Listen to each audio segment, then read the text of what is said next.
حاضرین جمعہ، دینی و ملی بھائیوں،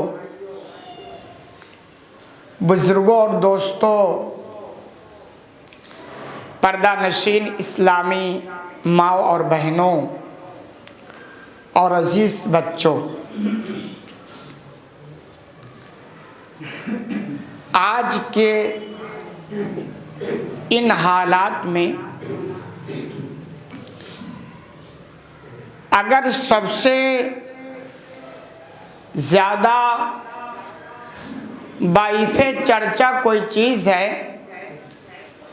تو وہ یہ ہے کیا کہ لوگ بہت بگڑ چکے ہیں، حالات بہت خراب ہیں، کس پر بھروسہ کیا جائے؟ لوگ سدھرتے نہیں ہیں، ہر ایک کی زبان پر یہی ہے نا۔ اچھا، دلچسپ بات یہ بھی ہے، جو بگڑا ہے وہ بھی یہی کہتا ہے کہ لوگ بہت بگڑے ہیں۔ ایک آدمی ہے، یار لوگ بہت جھوٹ بولتے ہیں، حالات ہے کہ وہ خود بھی جھوٹ بولتا ہے۔ ایک آدمی ہے، یار لوگ شادیوں میں بڑا خرافات کرتے ہیں، حالات تو یہ ہے کہ اس کے اگر شادی ہوتی تو بھی خرافات سے محفوظ نہیں ہوتا ہے۔ یعنی ہر ایک کی زبان پر یہی ہے کہ حالات بڑے خراب ہیں۔ اچھا، دوسری طرف اگر دیکھیں تو اصلاح کے لیے کم محنتیں نہیں کی جا رہی، بڑی محنتیں ہو رہی ہیں۔ تنظیمیں کیا کام کے لیے بنتی ہیں؟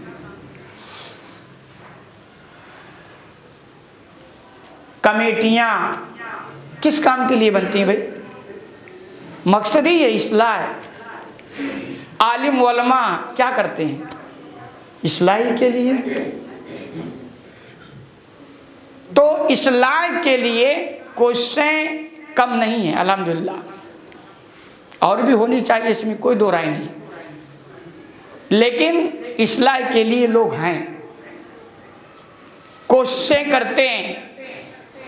اور اچھا، یہ صرف مسلمانوں کی بات نہیں، کچھ ایسی برائیاں جو کامن ہیں، ہر ملک، ہر جگہ، ہر مذہب، ہر قوم میں پائی جاتی ہے، اور ہر ایک اس کو برا مانتا ہے، اور ہر ایک کے یہاں اس کو سدھار اور اس کی اصلاح کے لیے کوششیں ہو رہی ہیں۔ ہم مسلمانوں کے لیے سب سے بڑی نعمت یہ ہے کہ ہفتے میں ایک دن جمعہ کا ملتا ہے، جس کا مقصد یہ ہوتا ہے کہ مسلمان بھاری تعداد میں، بلکہ سب مسجد کے اندر اکٹھا ہوں، اور ہوتے بھی الحمدللہ، اللہ ماشاءاللہ کسی کو اللہ توفیق کی چھین لے۔ اور امام صاحب کھڑے ہو کر وہ کیا کرتے ہیں؟ اصلاح کی بات کرتے ہیں۔ 99% یہی ہے نا بھائی، ممبر سے آپ یہی سنتے ہیں نا کہ سدھرنا چاہیے، یہ برائی سے بچنا چاہیے، جھوٹ نہیں بولنا چاہیے، جہیز نہیں لینی چاہیے، یہی سب سنتے ہیں نا۔ کبھی آپ تھوڑا سنا ہوگا کہ کوئی مولوی صاحب بول کے گئے کہ جہیز لو، جھوٹ بولو، خرافات کرو، بے ایمانی کرو، کبھی آپ نہیں سنتے۔ ان سب کے باوجود حالات یہ ہے کہ سدھار میں کوئی فرق نہیں پڑ رہا ہے۔ اگر بہت حد تک ہو گیا نا تو تجربات کی روشنی میں دیکھیں، تھوڑے بہت مسلمان اگر سدھرتے ہیں تو کہاں تک؟ مسجد سے جڑ کے 3-4 وقت کی نماز پڑھنے لگ جاتے ہیں، اتنی، بس اتنی ہی ہے۔ اور آگے اگر سدھرتے ہیں تو داڑھی لگتے ہیں، ٹوپی لگا لیتے ہیں، کرتا پیجامہ، اس کے آگے نہیں نظر آتا، اللہ ماشاءاللہ 100% بات نہیں کرتا ہوں، لیکن ایک بھاری % میں اگر دیکھا جائے تو اتنے سدھرتے ہیں۔ اور تعجب ہوتا ہے، نماز پڑھتا ہے جھوٹ بولتا ہے، نماز پڑھتا ہے شادیوں میں کوئی خرافات پر کنٹرول کرنے کی طاقت نہیں رکھتا ہے، ماشاءاللہ چہرے پہ داڑھی بھی ہے، کرتا ٹوپی بھی ہے، پاجامہ بھی ہے، اور لین دین اگر کرتا ہے تو وہاں بھی فالٹ نظر آتا ہے۔ تو لے دے کر اگر سدھر بھی رہا ہے نا تو مسجد بس، اس کے آگے نہیں۔ وجہ کیا ہے؟ اتنی محنتیں ہو رہی ہیں الحمدللہ، کمیٹیاں ہیں، سوسائٹی ہیں، تنظیمیں ہیں، سب کا مقصد یہی ہوتا ہے کہ بھائی اصلاح ہو، اور اپنے اپنے طور پر لوگ کوششیں بھی کرتے ہیں، پروگرام ہوتے ہیں، جلسے ہوتے ہیں، دروس ہوتے ہیں، لیکن نتیجہ بہت معمولی یا نہ کے برابر ہے۔ اس کے کچھ اسباب ہیں، انہی اسباب کو موٹا موٹا میں بیان کرنے کی کوشش کرتا ہوں۔ پہلا سبب یہ ہے کہ جو اصلاح کی کوشش کرتے ہیں، جو اصلاح کی بات کرتے ہیں، وہ اپنے حال سے خود غافل ہوتے ہیں۔ پہلا سبب آپ دیکھیں، ہر کوئی دوسرے کی اصلاح کی بات تو کرتا ہے، اپنے اصلاح کی بات نہیں کرتا۔ اب دیکھیں تقریباً پورا سماج جھوٹ سے پریشان ہے کہ نہیں؟ کون کہتا ہے کہ بھئی لوگ جھوٹ بولتے ہیں اور مجھے مزہ آتا ہے؟ کہتا ہے یار کیا کریں، جہاں دیکھو وہیں جھوٹ، ہر کوئی یہی کہے گا، لیکن خود کا جھوٹ چھوڑنے کو تیار نہیں۔ یہ حالت ہے نا۔ تو ہم اگر اصلاح کی بات کرتے ہیں تو دوسروں سے، اپنے سے نہیں۔ یہی وجہ ہے کہ اصلاح میں دم نہیں ہے، اثرات نہیں ہیں، نتائج نہیں دکھتے ہیں۔ کیوں؟ یہ ہوگا ہی نہیں۔ ایک باپ بیٹے سے کہتا ہے بیٹے نماز پڑھو، اور باپ خود نہیں پڑھتا ہے، پڑھے گا وہ؟ ایک دن جواب بھی دے گا کہ یار ابو آپ تو خود پڑھتے نہیں ہو اور ہمیں نماز کے لیے کہتے ہو۔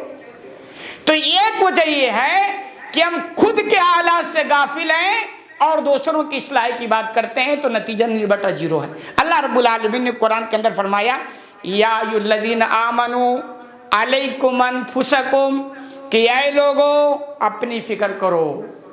اس کا یہ مطلب نہیں کہ دوسرے کی فکر کرو، مطلب یہ کہ جب تمہیں خود کی فکر نہیں ہے تو دوسروں کی فکر کا جذبہ کہاں سے پیدا ہو گیا بھائی؟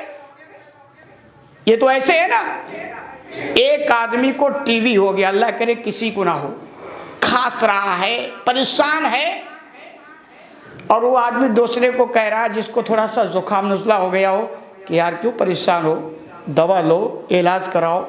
کون کہہ رہا ہے؟ جو ٹی وی کی بیماری میں مبتلا ہے۔ حد ہو گئی یار، وہ کیا کہے گا؟ ارے میرے زکام اور سردی کے بارے میں آپ کو اتنی فکر ہے، اور آپ ٹی وی اور کینسر کی بیماری میں جوجھ رہے ہو، آپ کو اپنی فکر ہی نہیں ہے؟ تو یہ جذبہ کہاں سے پیدا ہوگا؟ پیدا ہی نہیں ہو سکتا ہے۔ اسی لیے اللہ نے کہا ایمان والو اپنی فکر کرو۔ آگے فرمایا لا یضرکم من ضل اذا اہتدیتم، اور اگر تم ہدایت پر ہو اور لوگ گمراہ ہو گئے تو ان کی گمراہی تمہیں کچھ بھی نقصان نہیں دے گی، اپنی فکر کر لو۔ ہوتا کیا آپ دیکھتے ہیں، ایک آدمی ہے وہ آپ کو کہے گا یار کیا دور ہے، لوگ بلا ٹوپی کی نماز پڑھتے ہیں، ایسے بھی لوگ ملیں گے، اور کوئی فضیلت بھی نہیں بغیر ٹوپی کی نماز پڑھنے کی۔ تو ہمارے یہاں فیشن بن گیا ہے بھئی، کوئی فضیلت آپ نے کوئی مولانا صاحب بیان کیے کہ بغیر ٹوپی کے نماز پڑھو، بغیر رومال کے نماز پڑھو، بغیر امامے اور صحابے کو بڑا ثواب ملتا ہے، کوئی نہیں بیان کرتا ہے۔ لیکن ہے بغیر ٹوپی پر اعتراض وہ کر رہا ہے جس کے چہرے پر داڑھی نہیں ہے۔ کمال کی بات ہے نا بھائی، ٹوپی تو کوئی نہیں کہتا ضروری ہے، لیکن داڑھی ضروری ہے۔ تو اصلاح کا جذبہ ہمارا یہ ہے کہ اگر ہم تھوڑی سی جو نیکی کرنا چاہتے ہیں نا، تو چاہتے ہیں وہ پورا سماج، اور اپنا بگاڑ جو وہ ختم نہیں کرنا چاہتے۔ تو اللہ فرماتا ہے کہ لوگوں اپنی فکر کرو، لوگ گمراہ ہو جائیں گے تو ان کی گمراہی تمہیں نقصان نہیں دے گی۔ اور آگے فرمایا الی اللہ مرجعکم جمیعا، یاد رکھو تم سب کو لوٹ کر اللہ کے پاس جانا ہے۔ فَيُنَبِّئُكُم بِمَا كُنتُمْ تَعْمَلُونَ، اور تمہارے تمام اعمال سے اللہ باخبر کرے گا۔ تو ایک وجہ یہ ہے کہ ہم اپنی اصلاح کی فکر نہیں کر رہے، اپنی سدھار کی بات نہیں کرتے، اپنی کمیاں دور نہیں کرنا چاہتے ہیں، اور شروع دوسروں سے کر رہے ہیں۔ ہوتا یہ ہے کہ خود کی کمیاں زندگی میں سائن بورڈ کی طرح نظر آتی ہے. سائن بورڈ سمجھتے ہیں روڈ پہ لگا ہوتا ہے, دور سے نظر آتا ہے. تو اپنی کمیاں سائن بورڈ کی طرح نظر آتا ہے لیکن خود کو نظر نہیں آتا, اور دوسروں کی کمیاں دوربین لگا لگا کر ڈھونڈیں گے. یہ ہمارے یہاں اصلاح کا جذبہ, اصلاح کے جذبے سے اصلاح نہیں ہوگی. پہلی فرصت میں اپنے سے شروع کریں, اپنی خرافات کو دور کریں, پھر آگے آپ بات بنائیں گے تو انشاءاللہ بنے گی. تو پہلی وجہ ہے کہ ہم خود سے غافل ہیں اور دوسروں کی اصلاح کی بات کرتے ہیں. اور یہ معاملہ کوئی ایک طبقہ نہیں ہے, ہر طبقے میں ہے. حاجی ہو, نمازی ہو, مولوی ہو, سارے الحمدللہ پرسنٹ سب میں ہے کم زیادہ, لیکن حالات یہی. تو اللہ کے بندو, اور ہر کوئی اگر اپنی اصلاح کی بات کر لینا تو ختم کہانی ہو گئی. بھئی ہر کوئی اپنے سدھار کی بات کر لے تو بات بن گئی نا, ہر کوئی سدھر جائے گا. لیکن ہر ایک کا جذبہ ہے خود نہیں سدھرنا, دوسرے کو سدھارنا ہے. خود کی کمی نہیں دور کرنی ہے, دوسرے کی کمیاں دور کرنی ہے. اللہ کے بندو ایسا ہوتا نہیں ہے.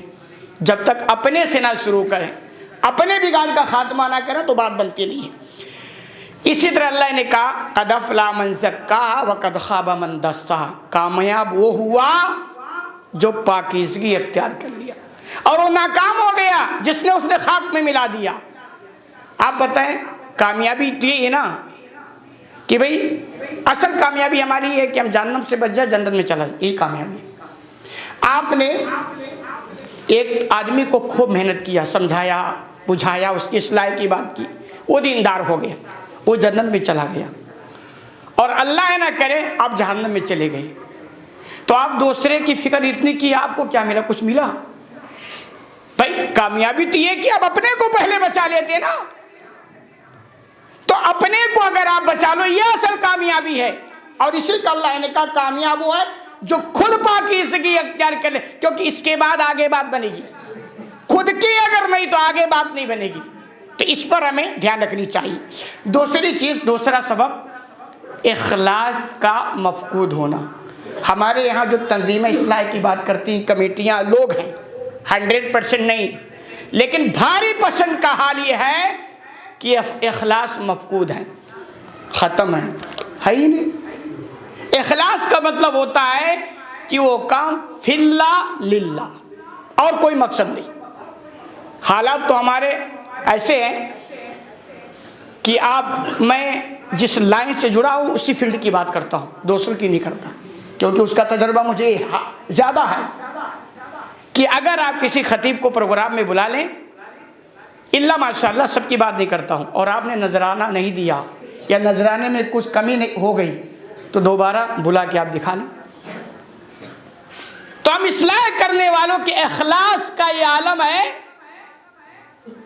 کہ بھئی جب تک دنیاوی مفاد حاصل نہ ہو ہم اصلاح کی بات نہیں کر سکتے, ہم وقت نہیں دے سکتے, ہم ٹائم نہیں دے سکتے.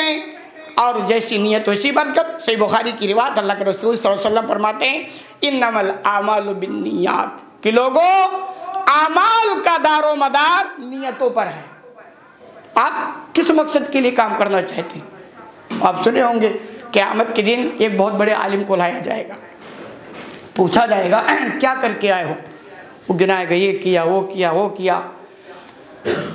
اللہ فرمائے گا سب کیے, لیکن مقصد کیا تھا؟ شہرت, دکھاوا ہو گیا, یا کچھ بھی نہیں ہے. مفہوم یہی. تو ہمارے اخلاص ہونا چاہیے, وہ کام صرف اللہ کے لیے ہونا چاہیے, تب نتائج دکھیں گے, تب اثرات مرتب ہوں گے, تب کو آپ کو نتیجہ نظر آئے گا. بغیر اخلاص کے کوئی بات نہیں بنتی ہے. وَمَا أُمِرُوا إِلَّا لِيَعْبُدُوا اللَّهَ مُخْلِصِينَ لَهُ الدِّينَ, یہی حکم دیا گیا تھا. آپ نے ایک مرتبہ معاذ بن جبل کو کہیں کا گورنر بنا کر بھیجا, یمن کا. تو آپ نے ان کو وصیتیں کی, نصیحتیں کی, اس میں یہی کہا تھا اخلص فی دینک یا معاذ, اے معاذ اپنے دین کے معاملے میں اخلاص, بڑی ذمہ داری ہے, اسے ذمہ داری کو نبھانے کے لیے مخلص ہونا چاہیے. اخلاص کا دامن پکڑ کے رکھنا تو بات بنے گی, اور یہ جذبہ ہو جائے تو بات بنتی ہے. ہمارا یہاں معاملہ تو یہ ہے, بلکہ اگر میں یہاں تک کہوں تو بھیجا نہیں, ایمان اگر نہیں نا کوئی نیکی کرے اللہ قبول نہیں کرتا ہے، اور اخلاص نہ ہونا اور آپ نیکی کریں تو بھی اللہ قبول نہیں کرتا ہے۔ آپ نماز پڑھیں تاکہ مقصد کیا آپ کا، تاکہ لوگ کہیں کہ بندہ نماز پڑھتا ہے، بس ہو گیا، اخلاص ہی نہیں ہے تو آپ کو یہ ملے گا کہ بندہ نماز پڑھتا ہے۔ آپ کمیٹی بنا کر اصلاح کی بات کریں، پروگرام کریں، درست دیں، مقصد یہ ہے کہ لوگ کہیں ہاں یار کمیٹی بہت اچھی ہے، بڑا اچھا کام کرتی ہے، اصلاح کی بات کریں، یہ مقصد ہے تو ہو گیا کام۔ یہ اخلاص کہ ہم ذمہ دار ہیں، قیامت کے دن ہم سے پوچھا جائے گا کسی ذمہ داری کے تعلق سے تم نے کتنا حق ادا کیا ہے، کتنا جذبہ تمہارے دلوں کے اندر تھا، پوچھا جائے گا۔ اس جذبے کے ساتھ آپ کریں گے تو بات بنے گی، ورنہ اخلاص نہیں ہے نتائج نہیں دکھیں گی۔ جو نتائج نہیں دکھتے نا اس کے ایک سبب یہ بھی ہے کہ اخلاص سے ہمارے اعمال، ہمارے کام، ہمارے پروگرام، ہماری دعوتیں، ہماری تنظیمیں، ہماری کمیٹیاں تقریباً بھاری پرسنٹ میں خالی، نتائج نہیں دکھتے اور دکھیں گے بھی نہیں، ایک سبب یہ بھی ہے۔ تیسرا سبب، بہت اسباب ہوں موٹے موٹے بیان کرتا ہوں، دنیا پرستی اور مفاد پرستی۔ ہم اگر دعوت کی بات بھی کرتے ہیں نا تو یہ نظر آتا ہے ہمیں دماغ میں کہ اس کا ہمیں دنیا میں فائدہ کیا ملے گا، یہ تو ہے، بلکہ یہ بن گیا ہے کہ آپ ذمہ دار بن جاؤ تاکہ آپ کی شہرت ہو جائے، آپ کا کاروبار چمک جائے، یہ مزاج لے کے آپ کام کرتے ہیں۔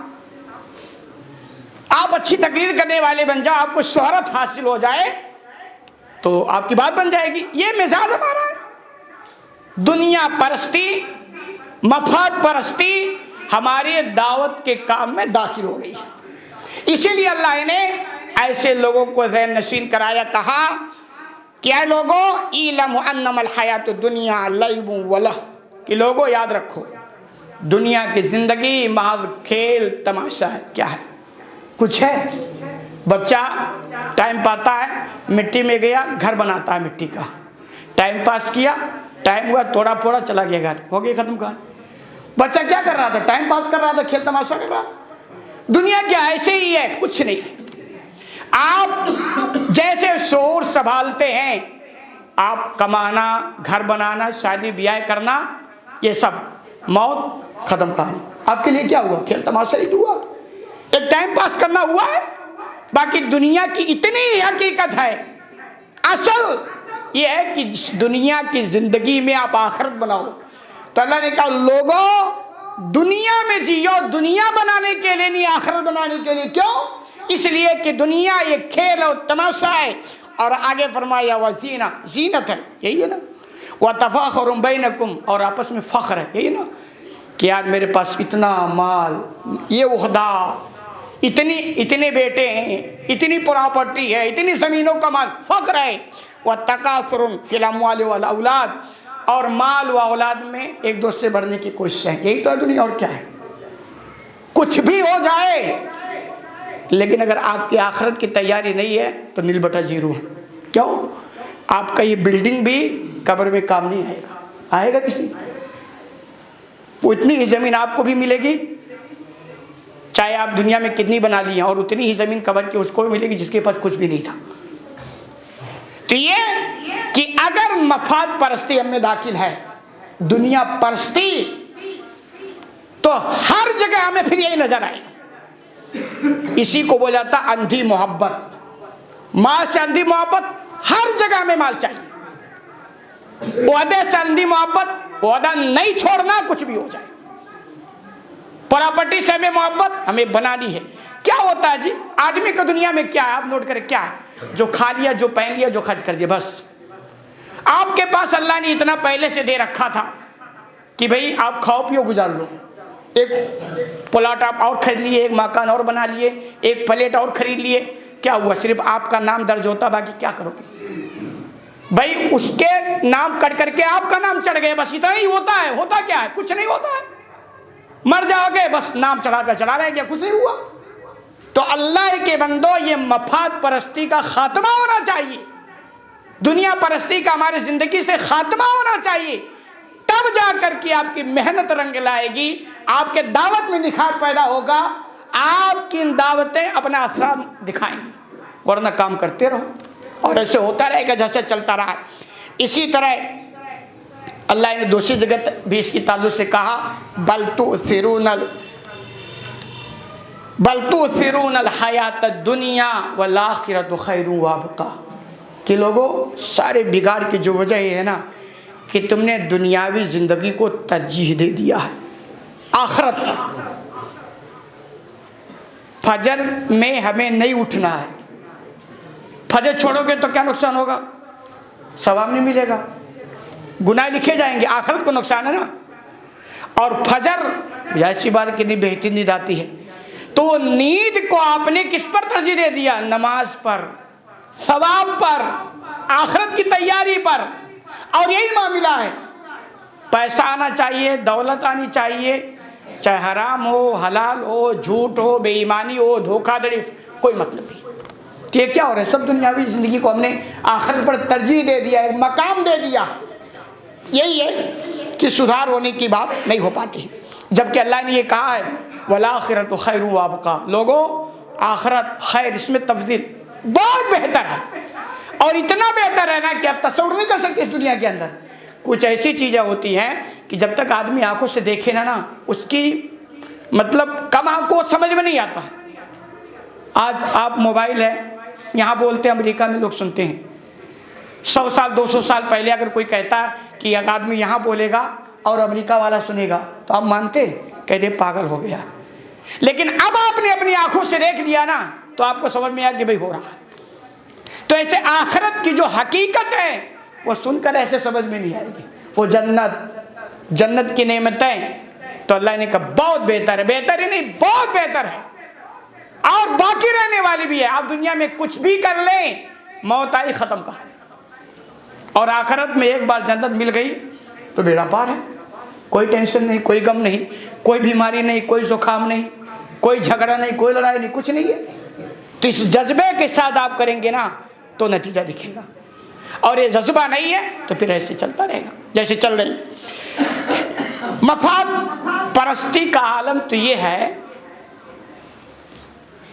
کہ لوگ حق بولنا بھی نہیں چاہتے کہ کہیں ایسا نہ ہو کہ ہماری دنیاوی طور پر خسارہ ہو جائے. آپ دیکھیں ایک صاحب سے کبھی بات ہوئی کہ بھئی یہ جو درگاہیں ہیں، قبریں ہیں، وہاں سجدہ ہوتا ہے، صریح اسلام کے خلاف ہے، قرآنی آیات کے خلاف حدیث. اور یہ اسی مسلک کے تھے جس مسلک میں سب کچھ ہو رہا ہے اور اسی مسجدوں میں ہوتا ہے. تو مجھے بہت تعجب ہوا، کہا ہم بھی اس کو غلط مانتے ہیں.